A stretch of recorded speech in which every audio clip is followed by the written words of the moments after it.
des rochers coco avec une ganache au chocolat. Alors c'est une recette que nous allons réaliser dans le moule mini spirale. Voilà, ce petit moule avec 24 formes qui est vraiment très joli. Vous allez voir, on pourra mettre la ganache au milieu, c'est vraiment super. Allez, on y va. Pour commencer, il faut préchauffer le four à 180 degrés. On pose le moule sur la plaque en aluminium. Je vous rappelle que pour les flexipans, il n'est pas nécessaire de beurrer, de mettre de la farine. C'est vraiment l'intérêt de ces moules en silicone. C'est du coup aucune matière grasse et beaucoup plus sain à la cuisson. Allez, je vous montre comment on réalise la recette. On va donc poser le moule sur la plaque en aluminium. Ensuite, il nous faudra la petite spatule coudée, une spatule double embout, un pichet, une balance, la poche à douille avec son support et le racloir.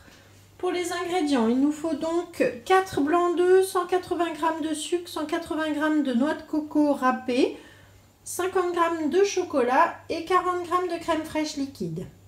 On y va. Voilà, donc c'est très simple. On met 180 g de poudre d'amande dans le cul de poule. Je vais ajouter les 4 blancs d'œufs et mélanger. C'est une recette qui est très facile parce que du coup, voilà, on mélange 3 ingrédients, on met dans le moule et on fait cuire. Très rapide.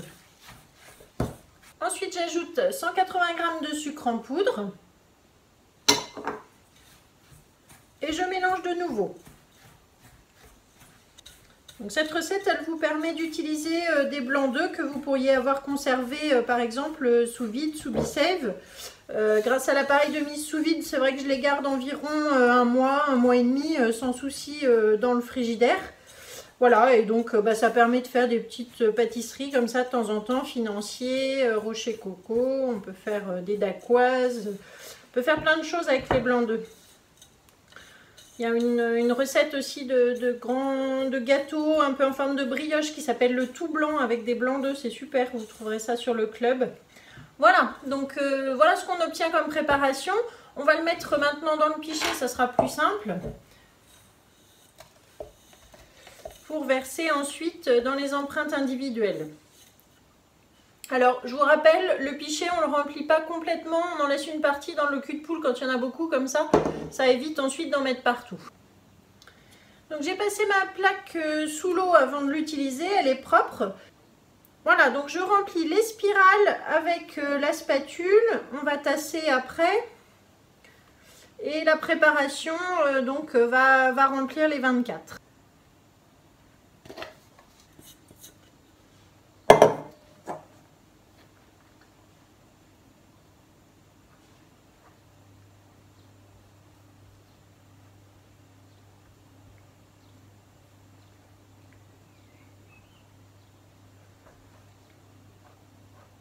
Je vais tasser maintenant pour bien enfoncer la préparation dans chaque empreinte, comme ça.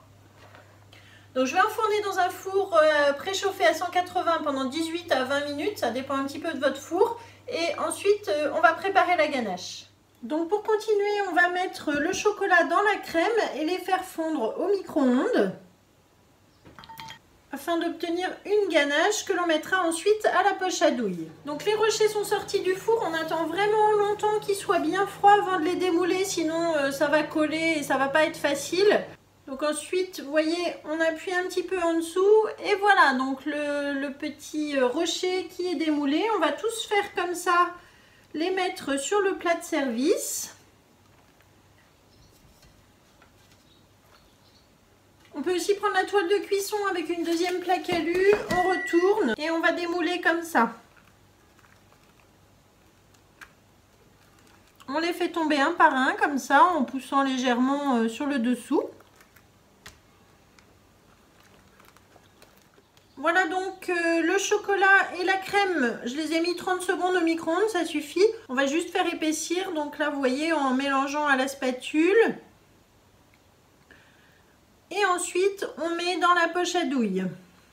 J'ai laissé refroidir la ganache, je l'ai mise un petit peu épaisse dans ma poche à douille. Et maintenant, je vais pouvoir la mettre sur les rochers. Donc, je la prends comme ça. Et avec le racloir rose, j'emmène la préparation vers la douille.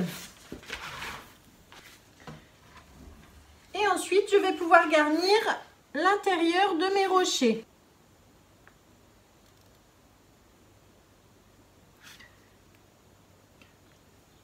Et on met un petit peu de ganache dans chaque. Donc en fait, vous allez avoir le goût du Bounty, hein, chocolat coco. Et vous voyez qu'en spirale, ça fait vraiment très joli. Donc la ganache, elle avait repris un petit peu de consistance. C'est ce qui me permet de faire avec la douille cannelée comme ça, de faire une jolie petite présentation. Voilà donc les petits rochers, je vais les prendre en photo. Je vous remercie beaucoup d'avoir suivi la vidéo et puis je vous mets la recette dans la description, le matériel que j'ai utilisé également. Et je vous dis à très bientôt, bonne journée, au revoir.